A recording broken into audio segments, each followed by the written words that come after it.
Teman-teman semuanya, berjumpa lagi bersama saya di channel Botanic Garden. Jika kemarin kita sudah membahas tentang bagaimana cara membuat biosaka, seperti apa pemilihan bahannya, seperti apa proses pembuatannya hingga biosaka itu jadi dan siap diaplikasikan kepada tanaman. Itu semua sudah saya buat di video yang ini. Nanti teman-teman bisa tonton videonya, linknya ada di deskripsi. Kemudian untuk bagaimana cara pengujiannya biosaka itu supaya berhasil dan ciri-ciri biosaka yang berhasil dan penyebab kegagalannya, juga tips cara mengatasinya, sudah pernah saya bahas di video yang ini. Nanti teman-teman bisa tonton, linknya di deskripsi. Nah, pada kesempatan kali ini saya akan membahas tentang fakta-fakta menarik seputar biosaka, teman-teman. Fakta menarik yang pertama yang akan saya bahas pada kesempatan kali ini yaitu tentang arti dari nama biosaka itu sendiri, teman-teman.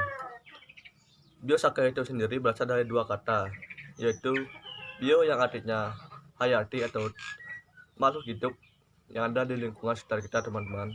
Bahkan dalam biosaka ini yaitu tanaman.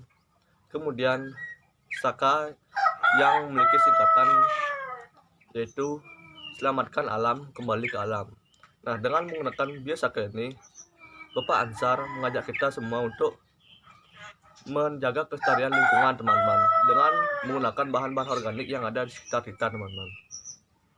Dengan menggunakan bahan-bahan organik yang ada di sekitar kita, kita dapat mencegah kerusakan lingkungan yang lebih berkelanjutan, teman-teman.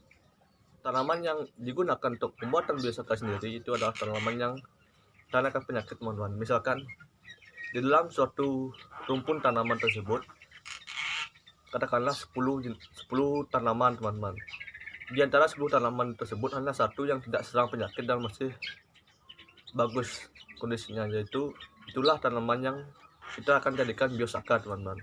Bahkan dalam suatu penyemprotan menggunakan herbisida, ada beberapa tanaman yang tidak mati terkena herbisida tersebut, teman-teman. Nah, tanaman itulah yang akan dijadikan sebagai biosaka.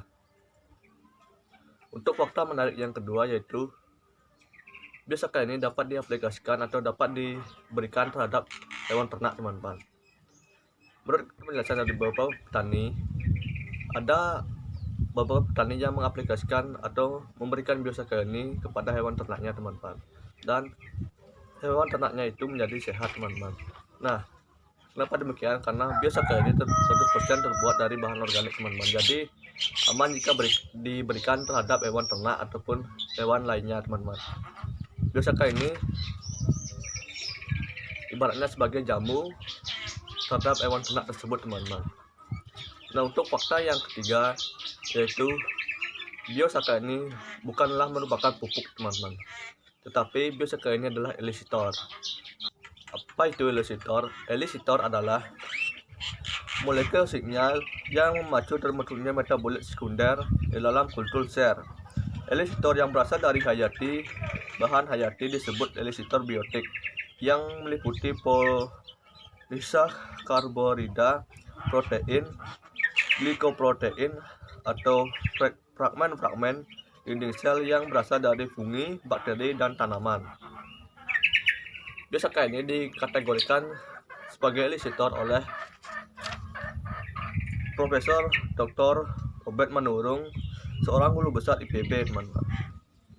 Dalam pengujiannya, menurut beliau, ekstrak hasil berbagai macam tanaman sehat yang tumbuh di sekitar area pertanaman yang sudah mampu beradaptasi dengan lingkungan sekitarnya atau yang lebih dikenal dengan biosaka dikategorikan sebagai elisitor, teman-teman. Elisitor ini berperan sebagai imunitas terhadap tanaman, teman-teman, sehingga tanaman itu akan menjadi lebih kebal terhadap serangan jamur ataupun bakteri ataupun penyakit lainnya, teman-teman. Untuk fakta menarik yang terakhir yaitu biosaka ini merupakan ramuan inovasi yang berasal dari masa depan, teman-teman. Kenapa demikian? Menurut saya sendiri, Bapak Ansar sudah memberikan jauh-jauh hari, berpuluh-puluh tahun ke depan, teman-teman, untuk menciptakan biosaka ini supaya mencegah kerusakan lingkungan yang akan terjadi di masa depan, teman-teman. Dengan menggunakan biosaka sendiri, seperti yang saya sampaikan pada awal video tadi, kita dapat mencegah kerusakan lingkungan, teman-teman. Hanya dengan menggunakan rumput kita dapat menyuburkan, bahkan membuat tanaman itu menjadi sehat tanpa serang penyakit, teman-teman. Hal ini akan mengurangi penggunaan pupuk kimia yang akan dapat merusak keberlangsungan tanah, teman-teman. Dimana jika kita terlalu sering menggunakan pupuk kimia, maka tanah itu akan menjadi asam, teman-teman, sehingga tidak akan cocok untuk ditanami lagi, teman-teman. Maka dari itu biosakti ini harus kita jaga, teman-teman, dan kita lestarikan atau kita wariskan kepada turun-temurun terhadap anak dan cucu kita, supaya di masa depan nanti penemuan yang sangat luar biasa ini tidak hilang begitu saja, teman-teman, tanpa adanya pelestarian atau penginformasian terhadap anak atau cucu kita nantinya, teman-teman. Jika inovasi ini dibiarkan hilang, hanya akan menjadi kabar angin semata, teman-teman, dan tidak pernah tahu bagaimana cara pembuatannya seperti apa, penggunaannya seperti apa, manfaatnya terhadap kelangsungan tanaman kita, teman-teman. Oke, sekian dulu yang dapat saya bagi pada kesempatan kali ini. Jika seandainya terdapat kesalahan kata dalam penyampaian video ini, saya mohon maaf yang sebesar-besarnya. Akhir kata saya ucapkan terima kasih sudah menonton, dan sampai jumpa pada kesempatan berikutnya.